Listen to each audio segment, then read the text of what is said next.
Hello and welcome to True Crime Rocket Science. In this episode we'll be dealing with the psychology of Chris Watts.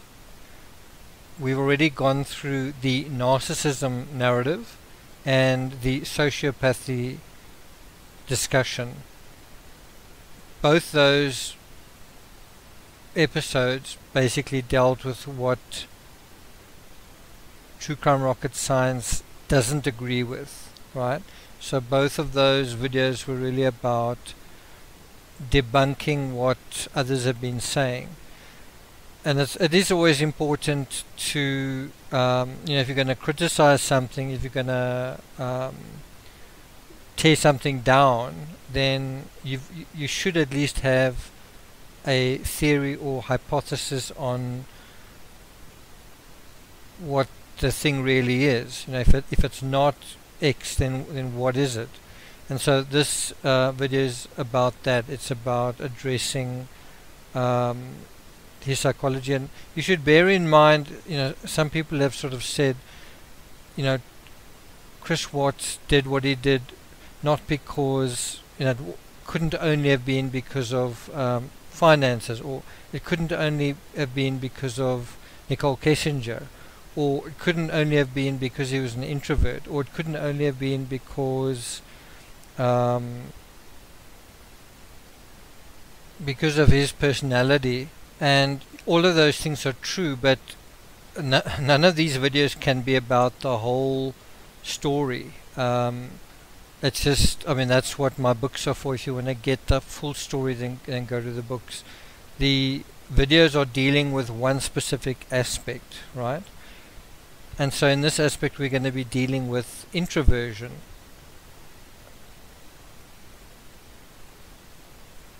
I don't really like dealing with the psychology aspect in the blogs on CrimeRocket. As a result, there are very few blogs about criminal psychology, and I like talking about it even less. And the reason for it is the psychology aspect is it's almost like performing a kind of surgery. You really need to concentrate, you really need to have all your instruments clean and sort of ordered, and it's a very delicate tightrope that one's got to sort of navigate. And when you do it in a blog post, or when you do it in a video like this, it tends to be coming very lightly to very, as I say, delicate material. And if you really want to understand true crime, and I get that some people don't know me, don't know my work, and whatever I say is just another opinion, but there are others who do know my work and do know me and will know when I say, if you want to get into the headspace of a criminal, you can't get there by projecting. You can't get there by sitting on this side of your computer and thinking about disorders and labels and sort of sticky taping some or other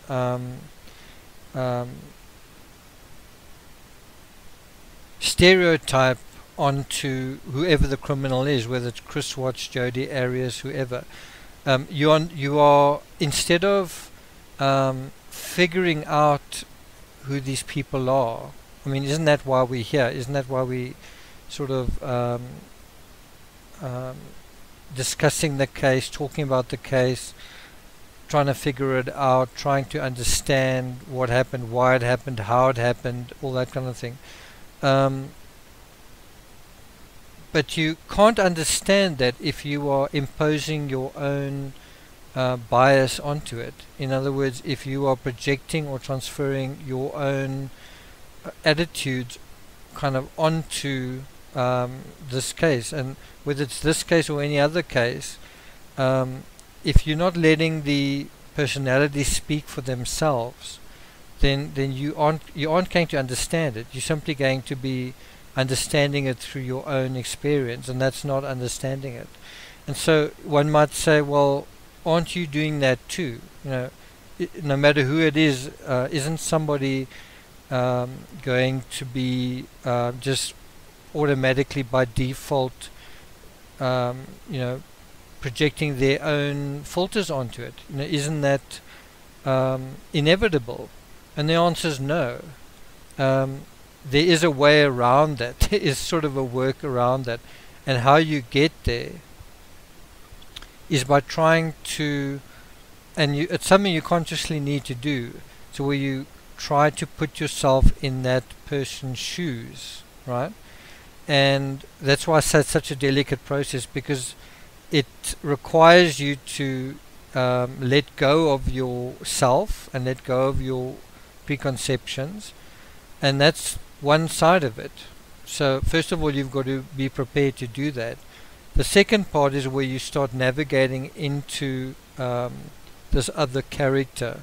And when we say character, it's not like a movie character or a fictional book character. This is a real person, and so it's not a fictional you know, role-playing thing. It is literally trying to find out who this person is, and that takes a really long time.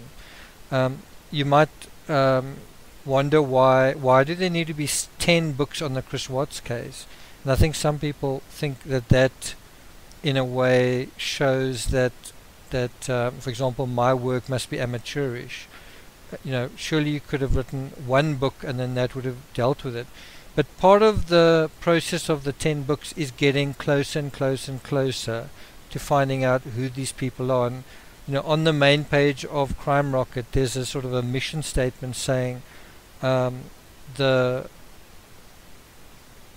sort of unique mindset, the unique perspective, the unique starting point of True Crime Rocket Science is trying to make a study of the science of man.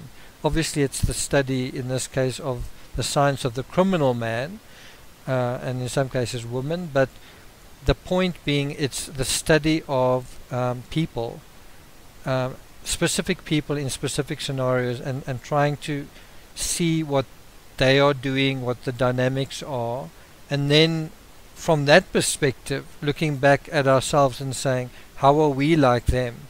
Not how are they us, or how are we looking onto them and seeing them as different from us. And that's really the bottom line with this whole discussion is, do you know, when criminals commit a crime, the crimes happen because they are dissociated from their victims, right? And the irony is when we, the society, we, the true crime community, whatever you want to call us, when we look at these crimes, invariably most people tend to have the same dissociated response. We look at the crime with disgust, as one should. We look at the criminal with revulsion, as we should. But if we're gonna sort of ask serious questions about why and who's this guy, what is he thinking, what's his psychology, then you've got to be prepared to make a serious commitment to finding out who the guy is. And you're not going to find out who he is by making some kind of early pronouncement on their disorder or some stereotypical label, because all that does is it dissociates you, it distances you from this person. It feels safe and it feels good to say, oh, he's this or that, but it's not really who he is or why he did it. It's not an explanation. Even if you come up with a label, that's right. So let's say the introversion is a apt diagnosis, right? And it's not. It's the beginning of it. I mean, I don't think there's really a point in, personally I don't think there's a point in diagnosing Chris Watts. I don't think you can say he's got this disorder or he's mentally ill. I think he's a normal guy. He's a bit different in terms of his introversion, but he's not some kind of monster or some kind of very unusual person. And people are making that argument all the time, that he's unfathomable, he's totally different to us. Well, you know, before the murders, everybody liked him. His wife wanted to be with him. He had a mistress who wanted to marry him, and who was also kind of besotted with him in a very short period of time. His mother-in-law liked him, father-in-law liked him, even said so at the sentencing hearing. His own parents forgave him almost immediately for what he did, both his parents. He's well liked by Shanann's friends and his colleagues, and that's something I've gone into before. So if he was so well liked, how could he have been mentally ill? And incidentally, this whole concept of mental illness seems to be a bit of a modern thing. You know, in the modern era, as soon as something happens we can't explain, then, including to ourselves, then we want to pop a pill, or we must have some other disorder, or our children must have some other disorder, or a criminal must have some other disorder, and then that suddenly makes the whole world acceptable again, because suddenly by putting this thing in a label we now know what it is. It seems to be the same thing human beings have with, you know, classifying life forms and plants and so on, you know, giving them Latin names. As soon as you've named something, then you now know what it is. It's now part of the known universe. Not really. I mean, just naming a star or naming a plant or naming an insect doesn't mean you know anything about it, except that you've recognized that it's there. And I feel like we at the same kindergarten level with Chris Watts. I'm not sure if I'm not sure if everyone is, but a lot of people are still just stuck at that level of just repeatedly calling him names and not going beyond that. So in this video, I hope that some people will give themselves permission just to consider a different perspective. And the perspective is where you let go of your bias, let go of your projecting yourself, let go of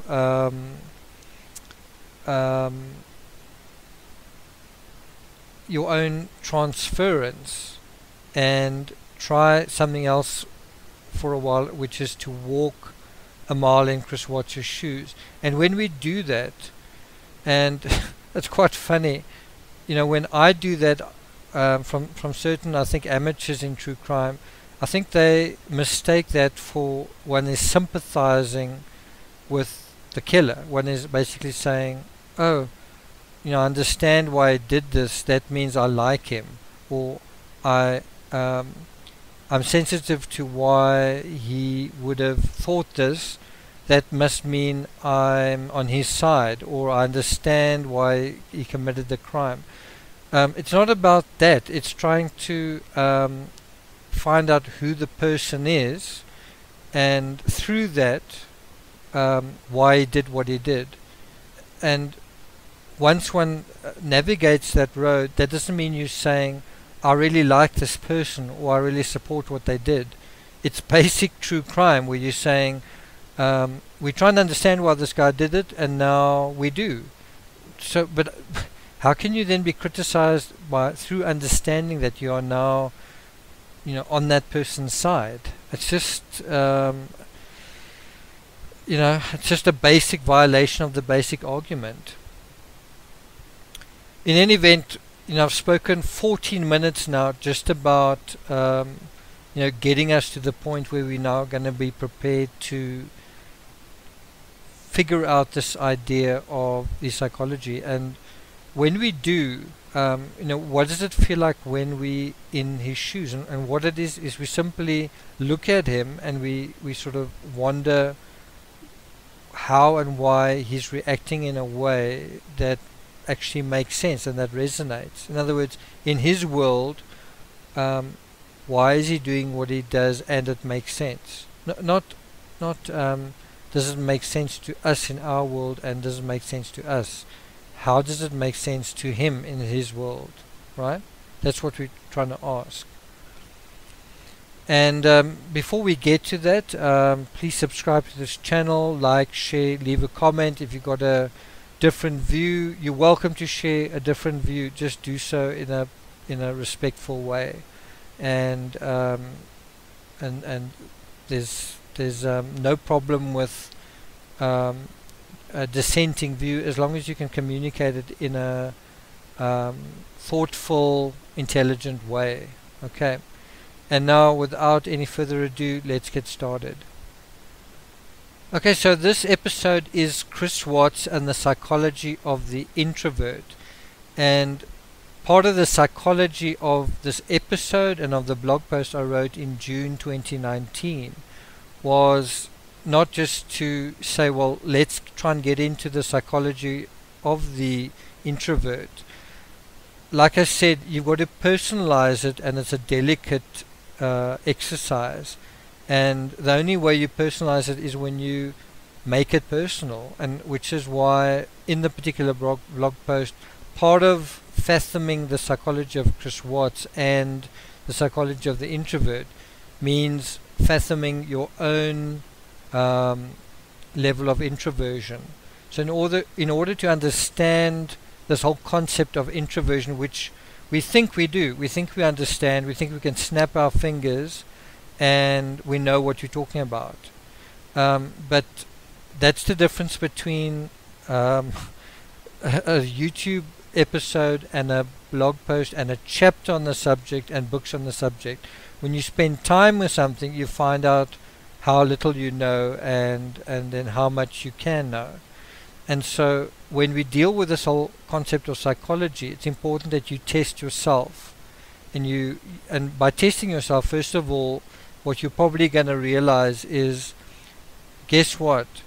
In terms of this introversion thing, I'm different to Chris Watts. He's a different animal to me, right? And that's important to bear in mind, but it's also to bear in mind there may be certain aspects in terms of the introversion thing that you have in common, that you share. And in the blog post, and I'll get to it, I also test myself. It's also important that when we're doing this, that we're all equally authentic, and that we say, okay, well, we're talking about this aspect of the psychology. How do I score? And the whole idea is to be not dissociated. We want to be real. We want to be, as I say, personal about it. We want to be authentic about it. And so I tested myself in terms of this, and then I deal with that in the blog post. But I'm not really going to indulge in that too much here. The whole idea is that you do. The whole idea is that you indulge in your own experience of introversion, and then you relate it to Chris Watts. Okay, and you'll see how that sort of unfolds and becomes quite a meaningful discussion, which will awaken in you certain things about you that will be, I think, quite interesting. And this is all in our efforts to try and get to know Chris Watts. And again, this whole exercise, trying to get to know him, isn't because we're trying to become his buddy or give him a hug or commiserate with him. We're simply trying to understand what everyone's trying to understand, which is what is the actual psychology going on with this guy? If it's not this psychology, then what psychology is it? Right? So that's the question we're trying to answer, but without bias. It's just from a neutral perspective. Okay.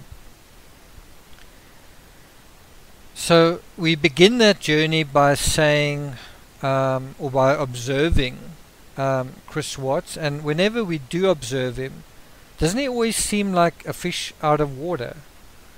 He doesn't seem completely comfortable in many of those Thrive videos. I watched one recently where he was in the Tesla. He was test driving a Tesla, and he's in a fairly unfamiliar situation in terms of he's sitting with in the driver's seat with I guess a Tesla salesman or a kind of a promotional dude next to him, and you can tell Watts doesn't have social game. He's friendly, but he's reserved, and even though he knows his subject, he knows about cars, and he's being filmed by Shanann from the back seat, he's still reticent. He doesn't speak, and that whole video comes across as quite awkward.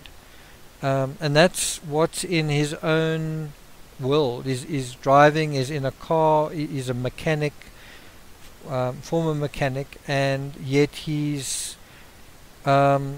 seems like a fish out of water, but he shouldn't, right? He's with someone he knows, he's with his wife, and he still sort of glances nervously at her from the front seat.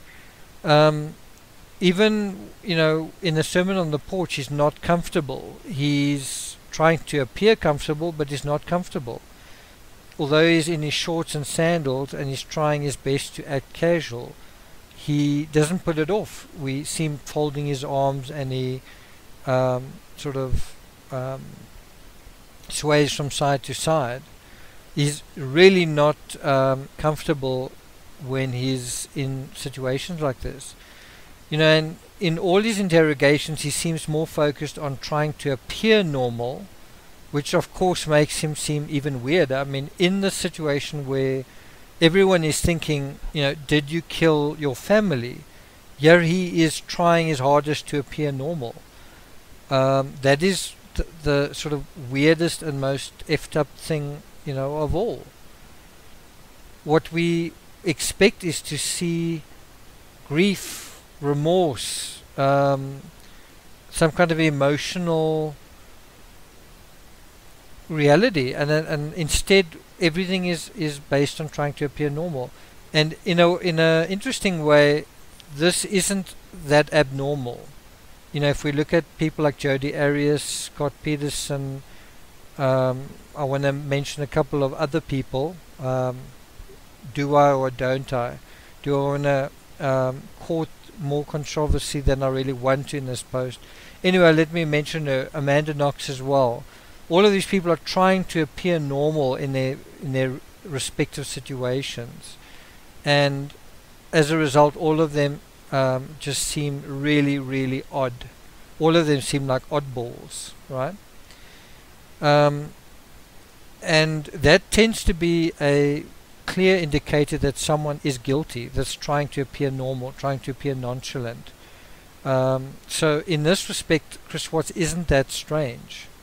One can say that his efforts to appear normal fell really far short. He's not a really good actor, but that's a different conversation.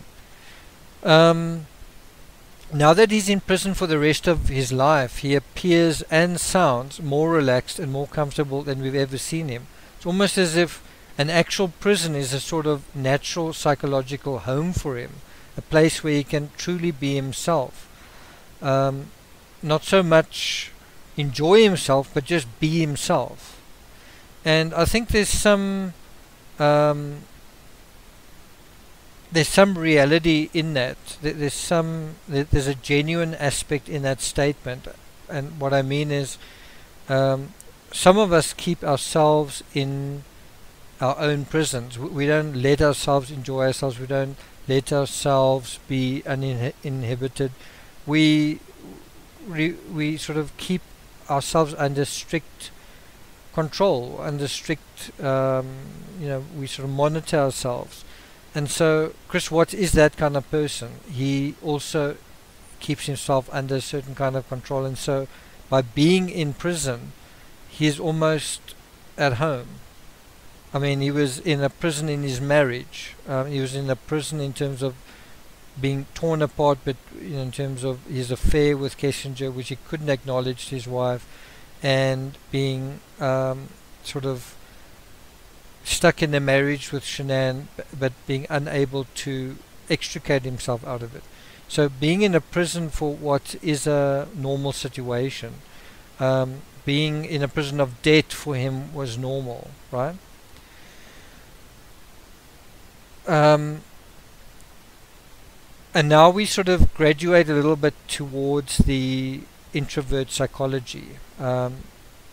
There's a stereotype associated with true crime, not in all true crime, but some areas of it, where the quiet, nondescript neighbor that no one noticed before turns out to be the worst monster, a diabolical serial killer, mass shooter, or serial rapist of some sort.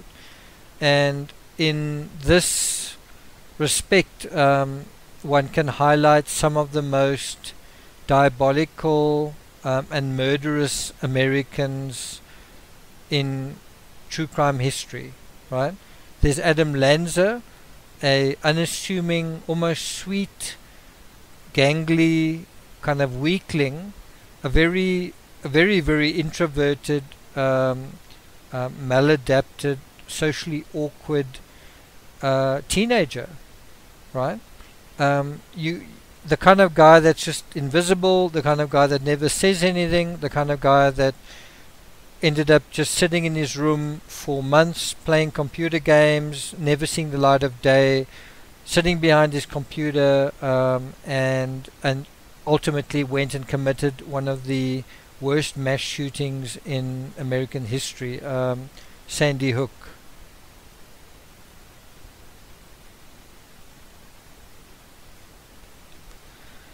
Let's just spend a few moments addressing Adam Lanza. The Sandy Hook happened 7 years ago in 2012. It is the deadliest mass shooting at either a primary or secondary school in US history. That's the present status of it, right? It remains the deadliest mass shooting at a primary or secondary school in America. It's the second deadliest US school shooting overall, and the fourth deadliest mass shooting in US history. Now, that's quite an achievement for 7 years, given how many mass shootings there have been. And I know what I'm talking about. I wrote a book on this called Slaughter, where I profiled mass shootings, and I wrote a follow-up book to that called Incel, which dealt with incel-related mass shootings. So I've researched all of this, and Adam Lanza really stands apart as an infamous and much hated and deservedly so mass shooter. And yet when you look at him, he's one of the most fragile looking people you've ever seen. He's one of the most sort of nerdy weaklings, and even if you had to sort of line him up with all of the mass shooters, of the past 10 years, he looks like the least capable of what he did, and yet what he did was the worst. And again, you can get stuck on projecting onto him and all that kind of stuff. I studied Adam Lanza when I wrote this profile for my book Slaughter, and there's incredible amount of psychological analysis on him. The wonderful thing about the Adam Lanza story is that he was subjected to so much psychological evaluation. His mother kept sending him to shrinks, and so we have this huge amount, this treasure trove of psychological data in which to learn and apply our knowledge. Where he's talking to psychologists, and then he went and did what he did. and what does that show you? It shows you that it didn't work, that it actually failed. And I actually had some expert weighing in on, I think, the sociopathy video, just criticizing me, saying I don't know what I'm talking about, I don't know even how to refer to these terms and all this kind of thing, and just sort of proclaiming her expertise, right? And what you actually find is, you know, the people who stand up as experts on mental health aren't able to do anything about it. That they might be able to tell you what disorder you have, but they aren't able to cure you of it. They might be able to prescribe medication for you, but they're not going to sort out your mental illness. They're able to provide disease cure, but they're not able to provide you with mental health. And so through Adam Lanza, you actually see that whole disaster unfolding from beginning to end, which is where this guy is clearly troubled. He gets endless therapy, and nothing helps. Nothing actually helps him, right? Another good example is Elliot Rodger, who I wrote about in my book Incel. He also got extensive help. He was even sort of, he even had like almost like psychology coaches. He was a student at Isla Vista University in California, and he wasn't fitting in, and his father even hired sort of people who would sort of help him to socially integrate, and that didn't help either. So even, you know, with those kind of interventions, none of that helped. So what does that tell you about what psychologists know about how to treat people with these mental illnesses? And you know, one of the common, you know, having researched mass shooters, having researched the whole incel phenomenon, one of the sort of knee-jerk responses whenever these events happen, so whenever there's a mass shooting, the sort of knee-jerk response is it's either well, we need gun control, or it is we need people are not mentally well. There's mental illness going on, and that's not very helpful. It's not very helpful whenever there's a thing like that to say, well, someone's mentally ill. The reality is very few of these people are mentally ill. People are sort of conflating mental illness with just with unhappiness, I guess. And you know, this whole OK Boomer movement is an acknowledgement that the current generation is very unhappy, in fact angry with the previous generation. And I think it would be an insult to call them mentally ill. It would be an insult to call Generation X, Generation Z, and even millennials mentally ill just because they disagree with boomers or vice versa. It would be an insult to say boomers are mentally ill, that's why they disagree with. It's just a dismissive attitude. No one's mentally ill. It is people who have certain psychologies that we don't and won't understand. And we don't understand them because we dissociated and we're in our own little worlds, and the only way we understand someone else is by projecting things onto them. And the whole OK Boomer thing is actually another projection where we say, I'm not even going to try and negotiate with you or talk to you, I simply dismiss what you're saying, right? If we move on to Stephen Paddock, he's another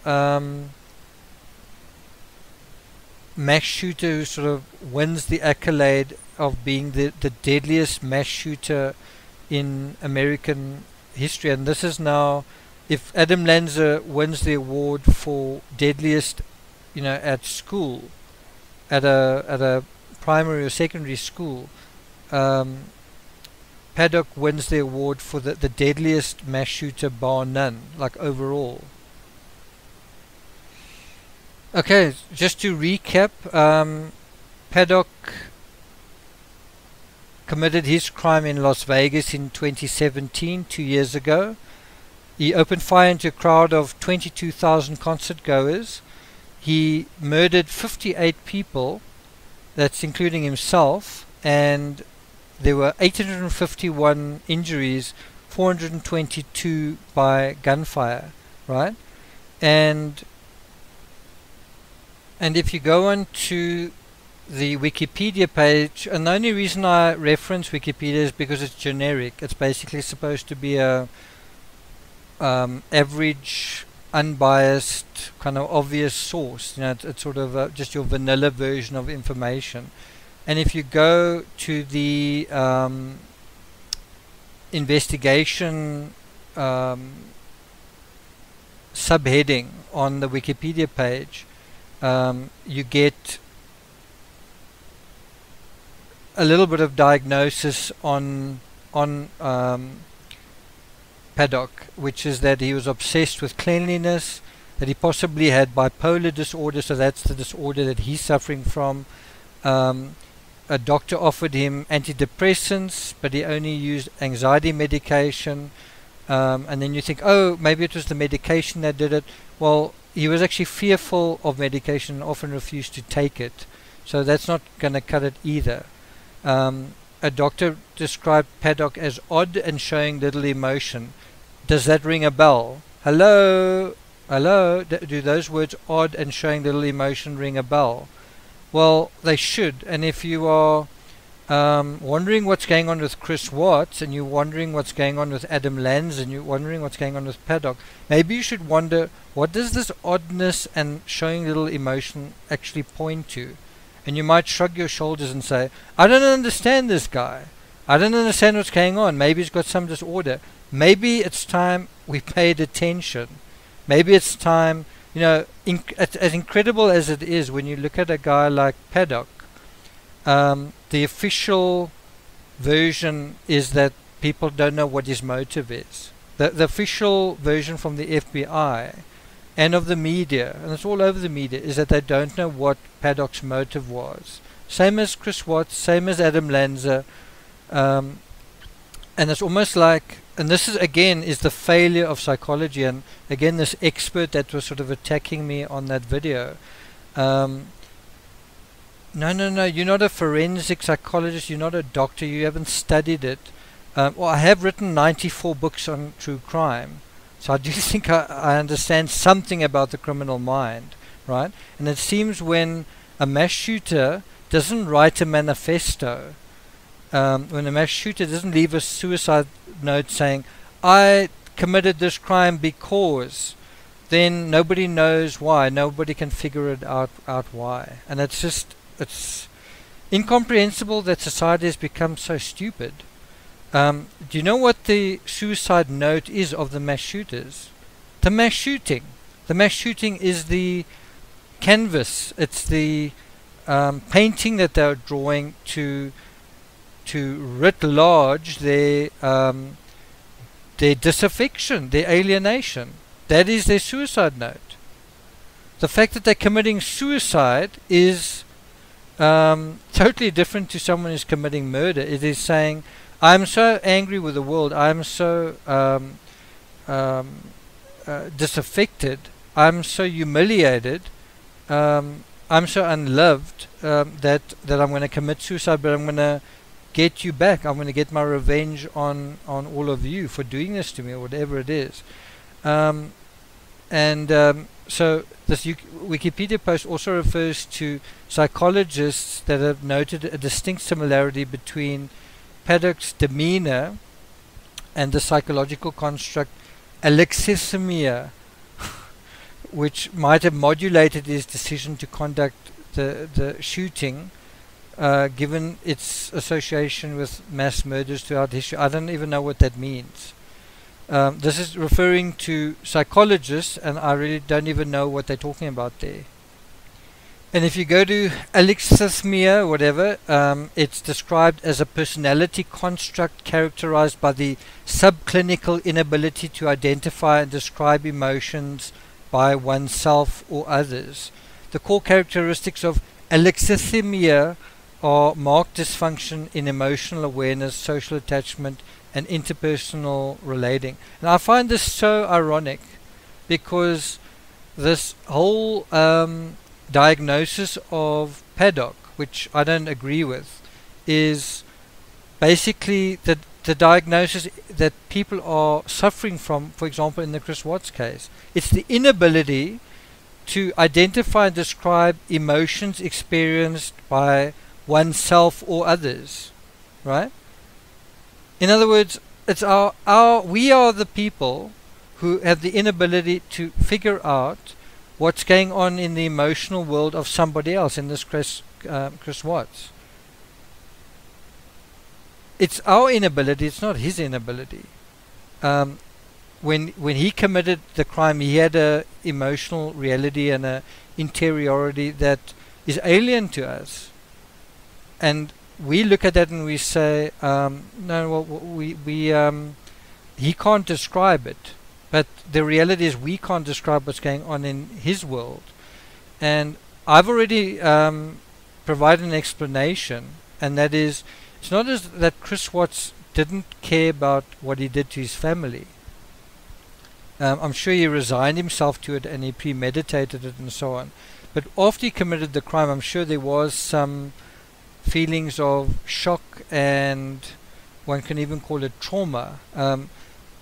If a murderer kills a person, even if they wanted to and they're happy they did it and they would have done it again, there is trauma associated with another dead human being, and that trauma is how it reflects on yourself. You are experiencing death through another person, even if it's through your own hand, and through that trauma you are experiencing the horror of mortality, which is, how the body, how vulnerable human body is, how the body relinquishes control over itself and is then overtaken by the environment, by bacteria, by insects and dirt and whatever. How bruising and blood and liver mortis, in a kind of a grotesque way, takes over the appearance of the body, and the body smells and it discharges fluids and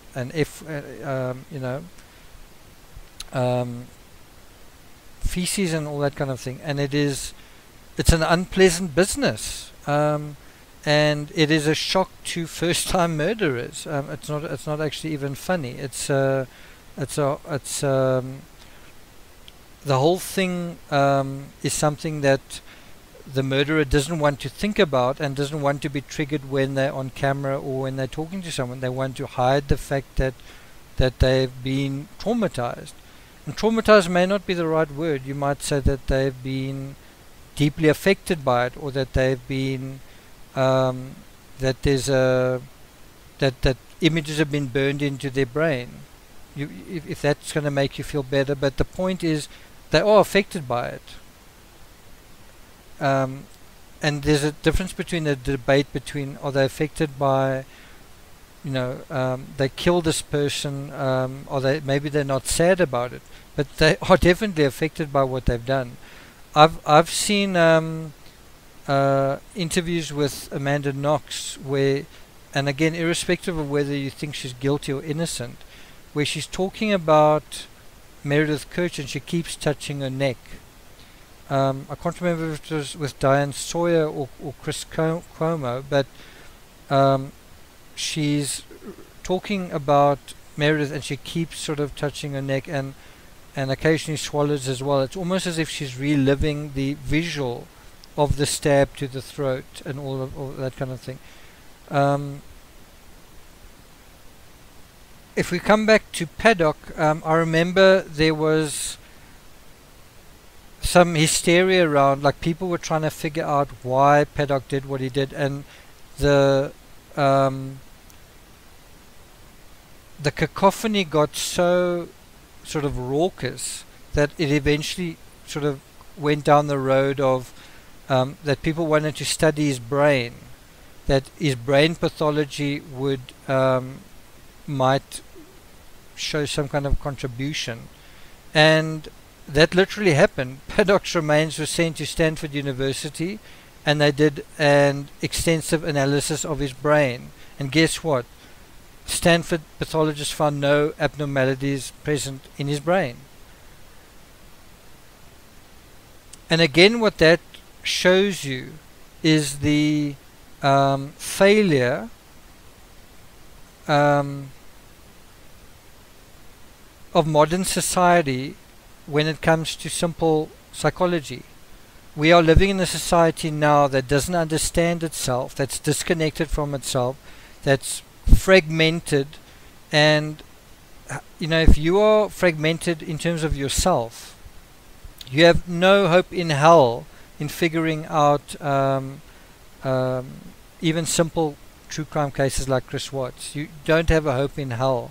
And Stephen Paddock is harder, but when you have someone like Adam Lanza as well, who did all of that psychology, if you go to the motive on the Wikipedia page, the answer or the reference given is inconclusive, which is another way of saying we don't know.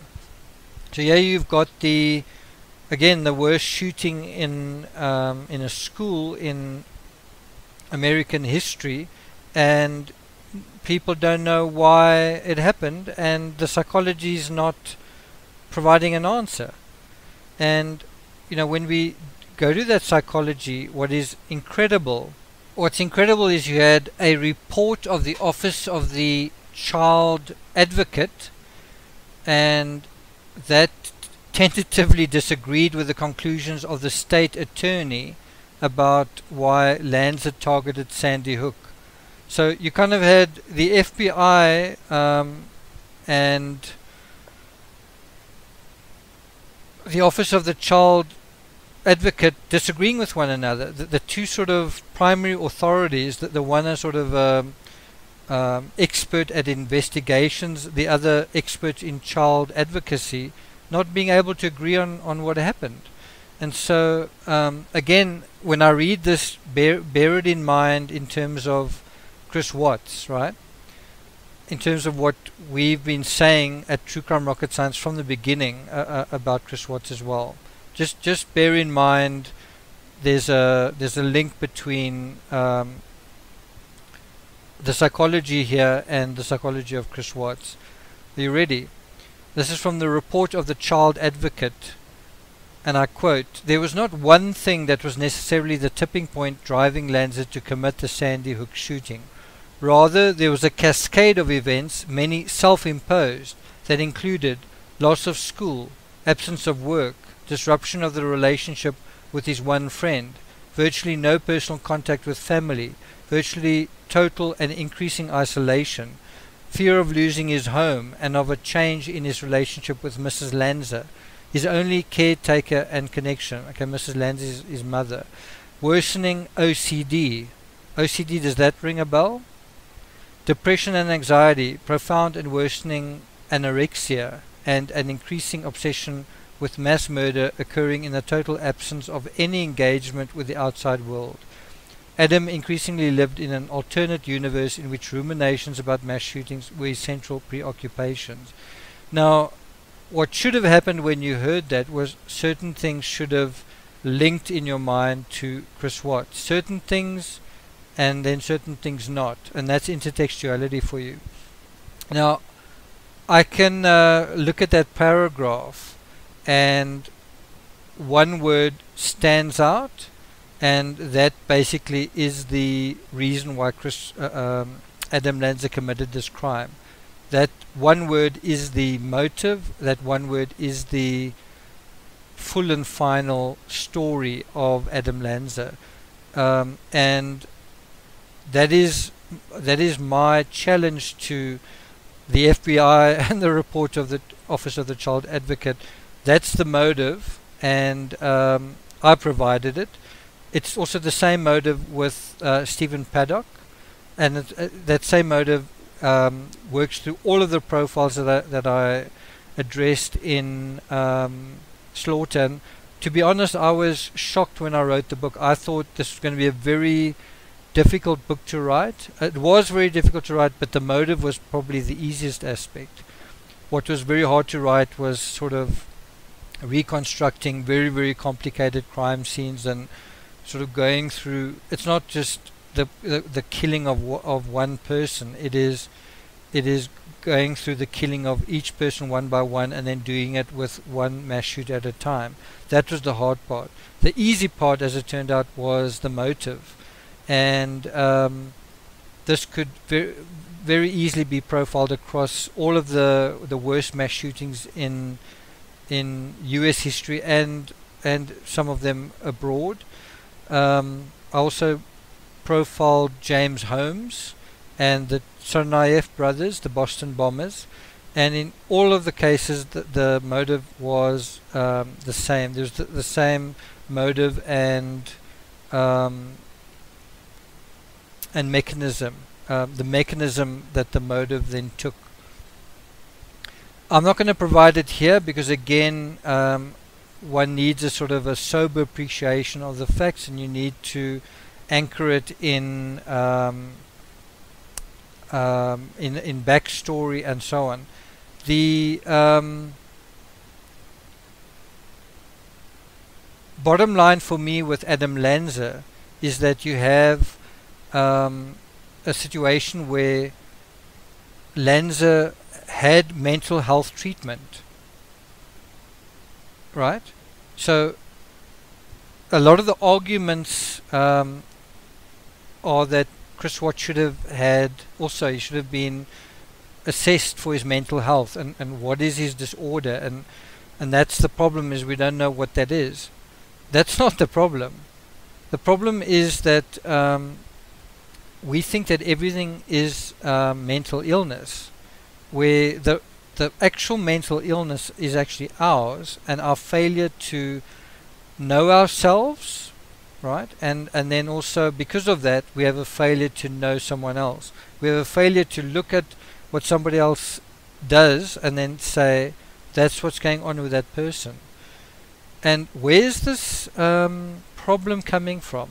And I'll tell you where it's coming from. It is, we have lost the ability to be social animals. We have lost the ability to exist socially and to interact socially. I'm talking about not social media, proper, genuine social intercourse. And because of that, we are becoming fragmented individuals, and our own psychology is fragmented, which is why we're becoming unhappy and depressed. And if we don't understand ourselves, there's no hope in hell in understanding anyone else. And true crime rocket science is all about understanding somebody else. So if you can't begin to understand yourself, there's no way you can operate the whole true crime rocket science equipment. It's just not going to happen. And when you look at Adam Lanza, again, this is coming back to the Wikipedia page. It refers to him having multiple developmental and mental health problems. I agree with that. He had mental health problems, but that's not the same as mental illness. Mental illness is where you've gone beyond a certain point where you are compromised to plan things and to accumulate weapons and to you become dysfunctional to a certain point, right? And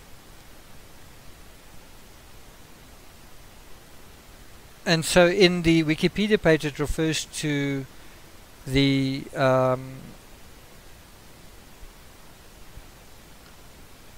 report from the Office of the Child Advocate, and I quote, it says, it is fair to surmise that had Lanza's mental illness been adequately treated in the last years of his life, one predisposing factor might have been mitigated, end quote. And so this is an admission that his mental illness wasn't adequately treated. Yeah, that's true. Again, I don't think he was mentally ill. He certainly wasn't happy company, and he wasn't mentally well. But he had the ability to commit the most effective, and I realize that's a very distasteful term, but I think you know how I mean it. The most effective mass shooting in history at a school. That's not a sign of mental illness, and I realize what that sounds like. It sounds like one saying, he was mentally well. No, I'm not saying that. I'm saying if you compare, if you had to say Lanza was more mentally ill than other mass shooters, right, then surely he would have been less effective in executing what he was trying to do.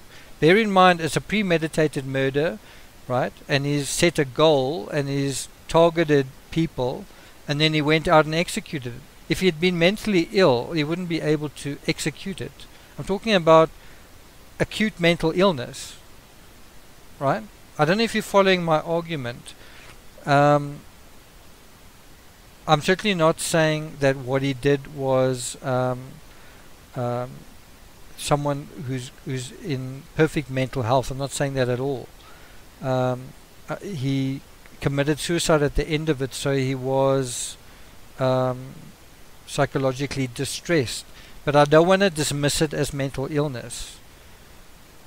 That's the point. And as soon as we do that, you again dissociate from the person that's involved, and that is the reason why people don't know what was actually eating at Adam Lanza. It was very simple.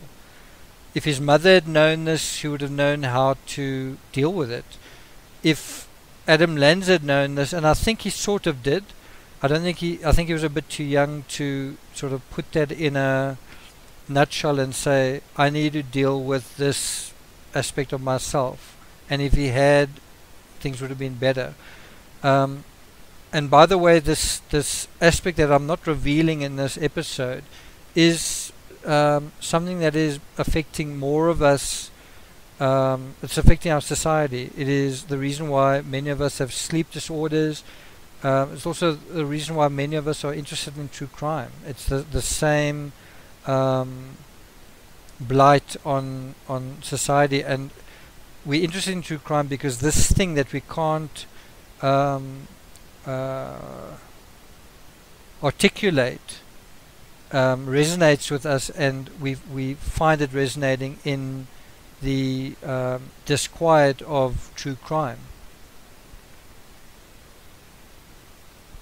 And that brings us to Nikolas Cruz.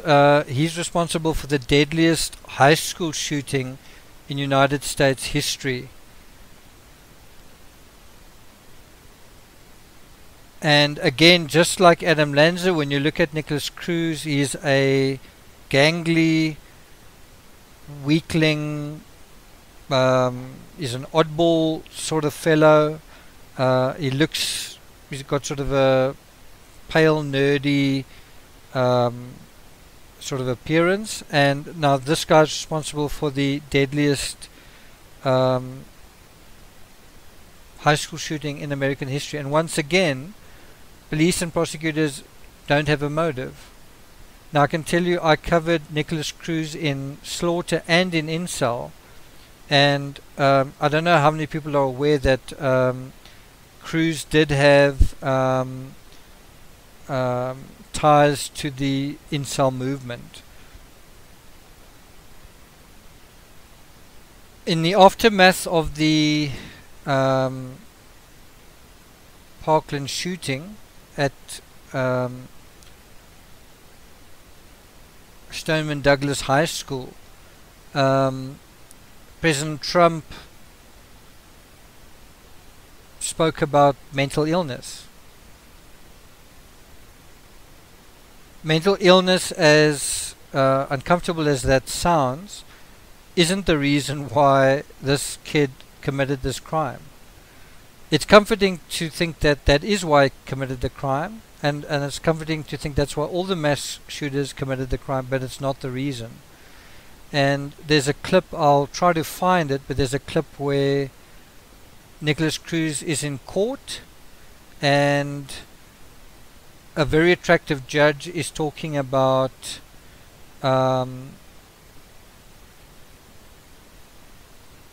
the admissibility of the medications he was on, and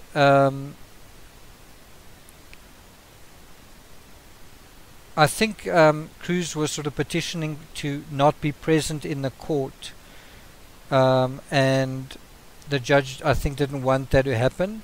In any event, at one point the judge addressed him directly, and she asked him,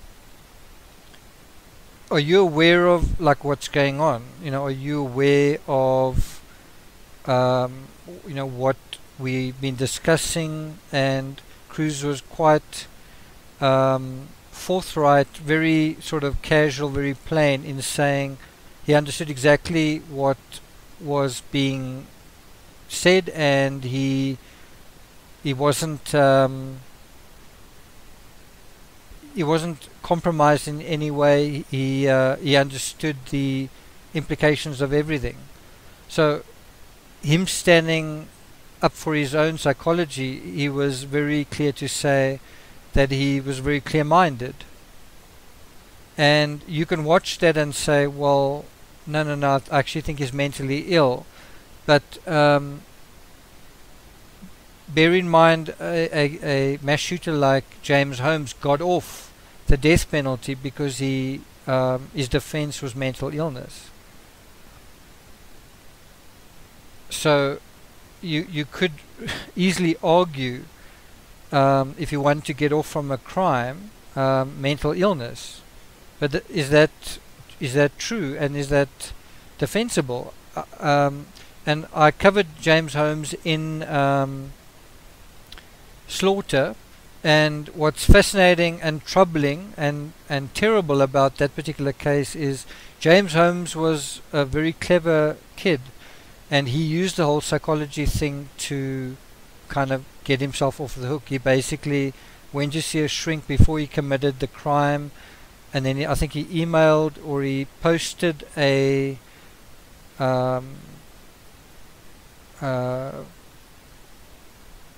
manifesto or some kind of notes that he'd made with the psychologist, and then this became kind of privileged information, and so this complicated the court case against him immensely, because there was this whole question of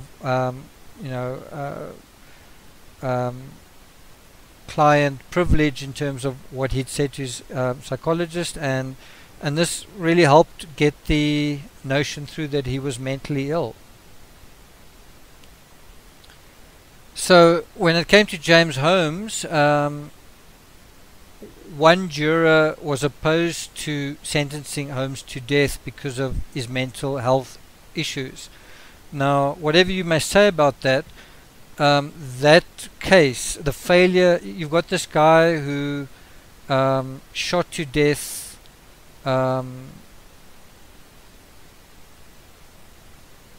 12 people, and he injured 70, 62 directly, at the Century 16 movie theater in July 2012. This was James Holmes, and then so you've got this guy, he shoots to death 12 people, and they can't sentence him to death for that.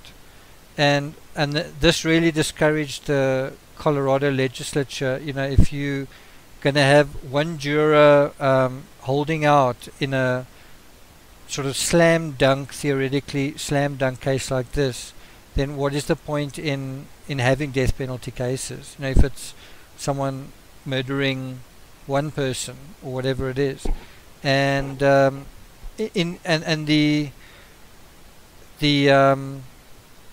I don't want to call it scapegoat, but the get out of jail, in this case, get out of the death penalty aspect here was mental illness. Now, can you imagine if in all criminal trials you bring up mental illness as the reason why someone committed a crime, and that should then lead to mitigation? And I've heard this. I've sat in criminal trials and I've heard it myself, where someone like Henry van Breda, who's was a triple X murderer, it's argument is made that he shouldn't be in the regular prison population because of his mental sensitivity. Same thing with another guy called Jason Roeder. But you often hear it coming up. It's a regular defense used by skilled defense attorneys that this person acted in this incomprehensible manner because they were suffering. They were the victims of some kind of mental illness. They were ill. It had nothing to do with them. They had an illness that they couldn't. It's almost like they committed the crime because they had a cold. Everyone has a bad day, and that was their bad day, and that they should be let off the hook. So where do you align someone's psychology? And when I say that, I mean who someone is, how they think, who they truly are with what they did. Do you ever do that? Do you ever say this person committed this crime? Or do you say, no, this disorder committed the crime? And after that long rant, basically, we come back to the Chris Watts case and this blog. And the fourth image I have in that little row is of Chris Watts' school photo. And you basically see a lot of black and white pictures. You can't really make out one from the other, but one of them is Chris Watts. And the whole idea is that just like Lanza, Paddock and Cruz, Chris Watts is just another face in the haze of faces. And can we tell them apart? And I think the answer is no. We can't tell them apart because those faces are us. And so when it comes to this whole idea of a stereotype associated with true crime of the nondescript neighbor, the person that no one really noticed or everybody liked or no one would have believed could have done this. Patrick Frazee was also described as a really nice guy, whatever.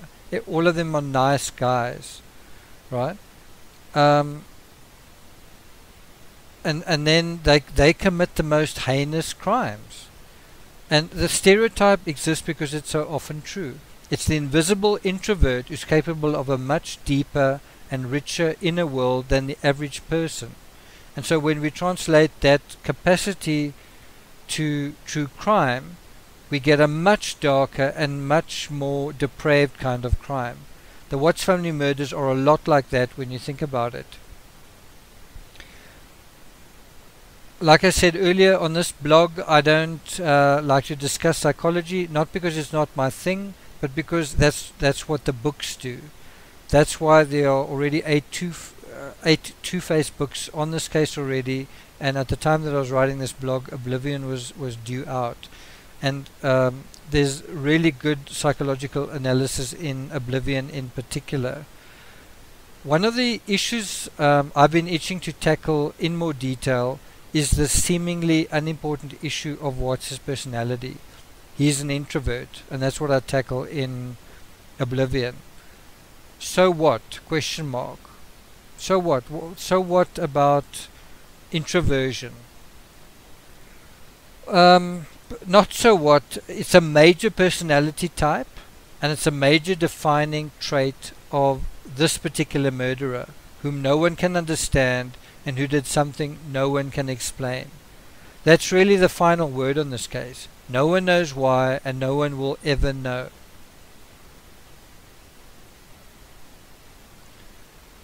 Rocket science specializes in these kind of psychological conundrums. In order to prime you for what's coming in oblivion, it's important that you understand yourself on the introversion-extroversion scale. You may think you do, but this test will make it explicit. And so you can go to the blog and take the test. The test is seemingly a yes-no answer. Are you an extrovert or an introvert?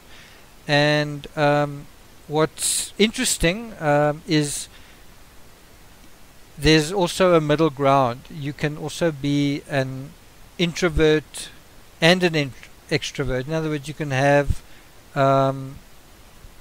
the qualities of both. And I'm one of those people. I'm a public extrovert and a private introvert.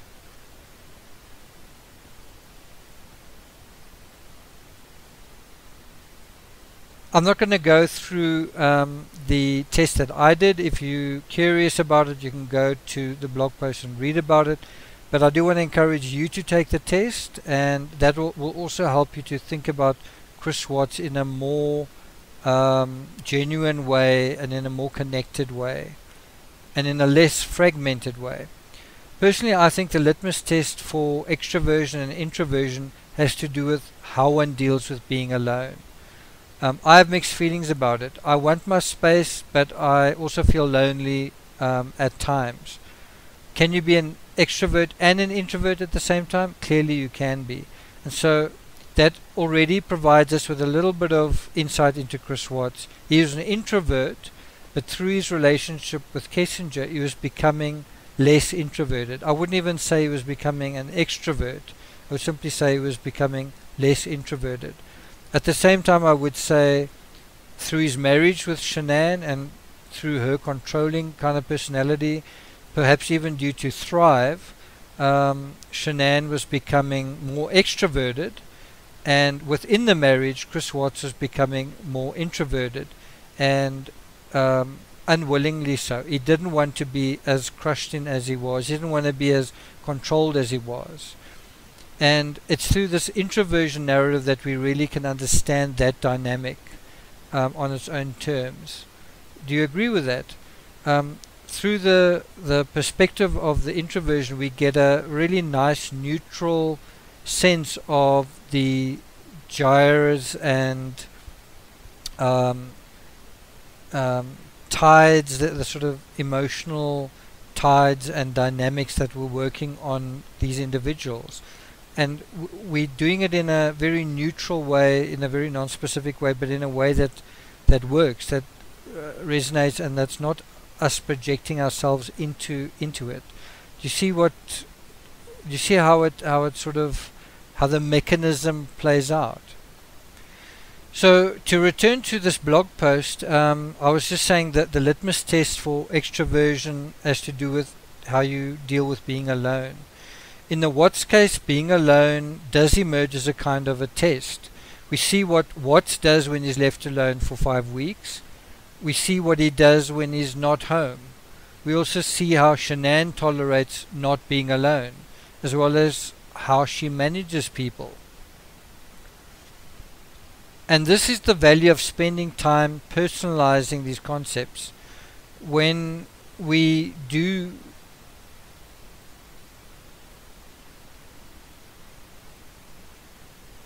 when we personalize these concepts, not only do we get a much deeper grasp on these enigmatic true crime characters and personalities, we also see how and where we, hypothetically, fit into these myriad dynamics. I also think it's a spectrum. You're born on one or the other side of the scale. You're definitely either more an extrovert or more an introvert, right? But it's a sliding scale, and it can change during the various stages and circumstances of your life. I once had a discussion with a qualified psychologist, and she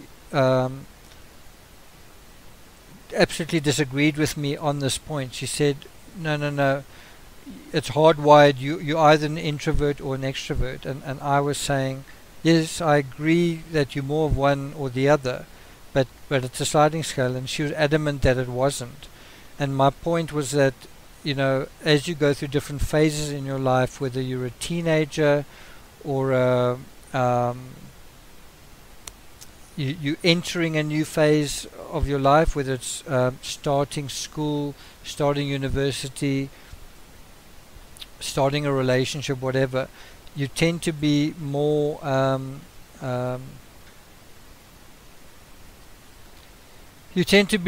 pensive and maybe reserved, and then as you become more confident, I mean, it's a typical thing, as you become more confident, you become more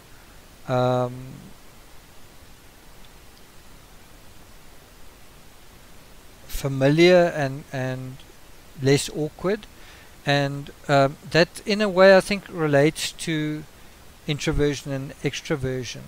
I mean, just think about those words on their own terms. We tend to just see the word introvert or extrovert, right?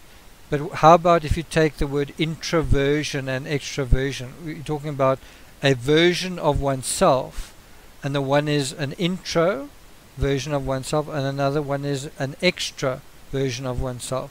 And the intro version is almost like saying an introduction to a version of yourself. It's just getting to know, you know, you're just starting to get a handle on things. And that does seem to be what an introvert is. It's someone who just seems very unfamiliar. They just seem awkward.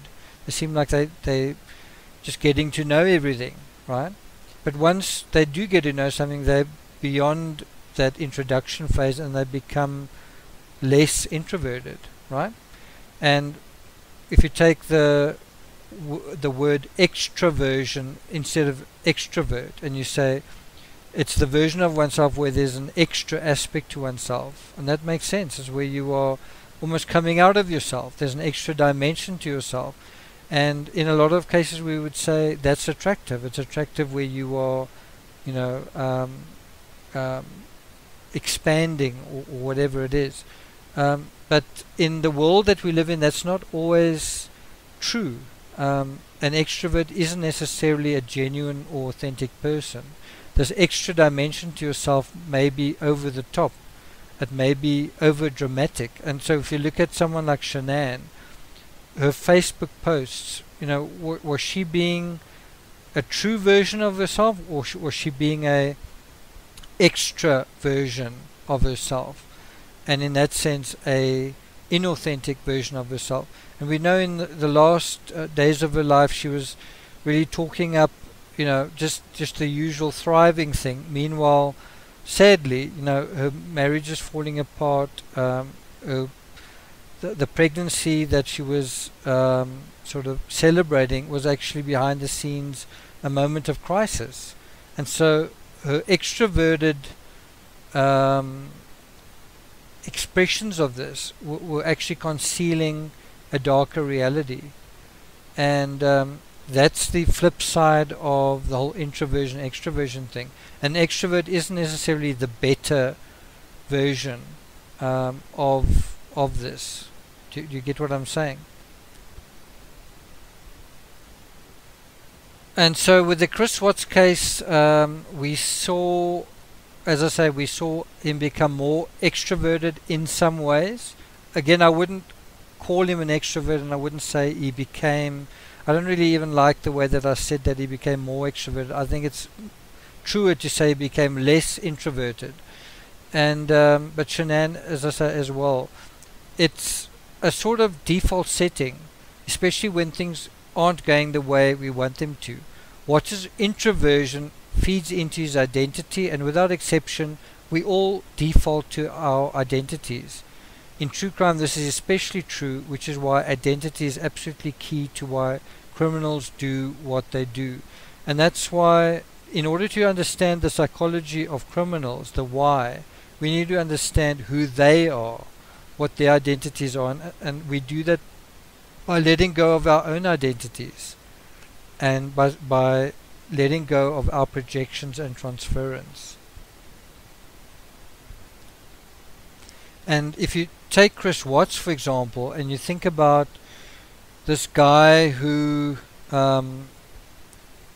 was a certain kind of person, was an introvert, who didn't see himself as the kind of guy who would have an affair, and then he has an affair, and now he's sort of stepping out of himself, he's becoming less of an introvert, and then he commits these crimes, which is another stepping out, which I think he did because he thought it would please Kissinger. I don't mean murdering his family would please Kissinger. I mean not having his family would make Kissinger, would make the situation with Kissinger better, especially in terms of himself. In other words, he did what he did to fix what he thought was a situation that was broken, as clunky as that sounds. And then he's doing the sermon on the porch, and he seems quite extroverted when he does that. He's very expressive, and we get a sense that this isn't the right Chris Watts from the neighbor, who says he never talks this much. You know, he's mentioned 3 times him going to the truck or whatever, and you know he would never be this expressive. And when he's with Coda, he's trying the same thing. When he's doing the pre-polygraph test, he's so garrulous. Agent Lee just lets him go on and on and on. You know, the polygraph test was supposed to be a really, really short test, but because Watts was so chatty, they let him talk, and they let him sort of dig a hole for himself. And that wasn't his true identity. That was his projection onto them. And that's what I mean by, you know, defaulting to identities. After Watts was sentenced, he defaulted back to, I mean, look where he is in now. Is in his jail cell. He's back to idolizing Shanann, falling in love with her, and reading storybooks to his children in his jail. He's back to the jail that he was in when he was married. It's the same. He's just defaulted back to that same introverted, crushed-in personality. Except this is what's projecting his reality into his reality, if that makes sense. So, yeah, to conclude, understanding identity helps explain why we do the things we do, or why we feel the way we do about what we do and how we do it.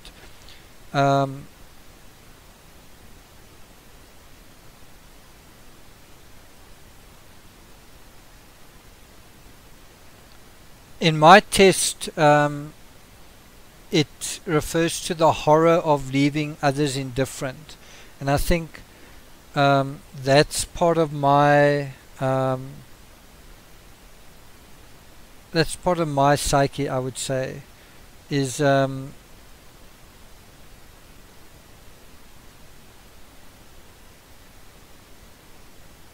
there's not just a sense of feeling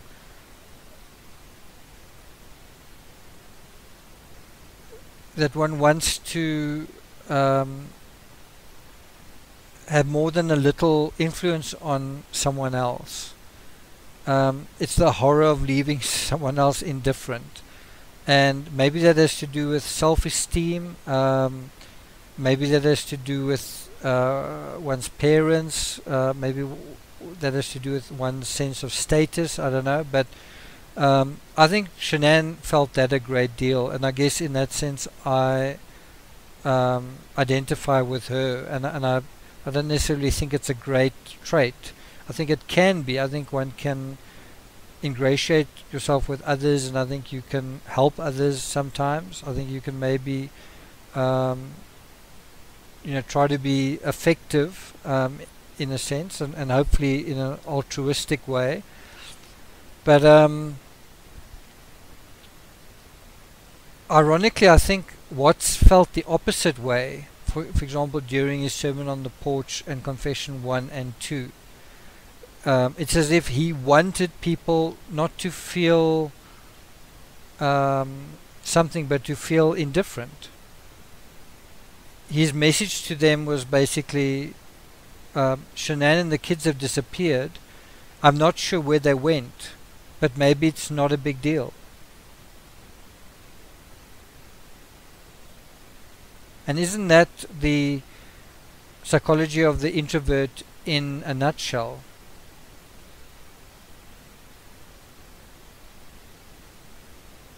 I'm not sure if it's a big deal.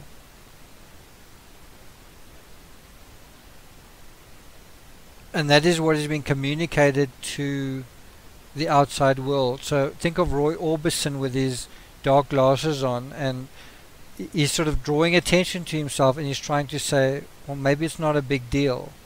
But it is. It's a very big deal. He's trying to communicate something that's a very big deal to himself as maybe it's not a big deal. And that's the introvert in a nutshell. Does that make sense? This is an hour and 25 minutes. Apologize for the length of it, but you can see how psychology is a maze, and one does need to navigate it to deal with it thoroughly, and it is fascinating. If you found this video interesting, compelling, and maybe even enjoyed it, please subscribe, like, leave a comment, share amongst your networks. If you've got any thoughts on the subject, or you want to share some of your psychology or your thoughts on psychology, please do, and I will see you next time.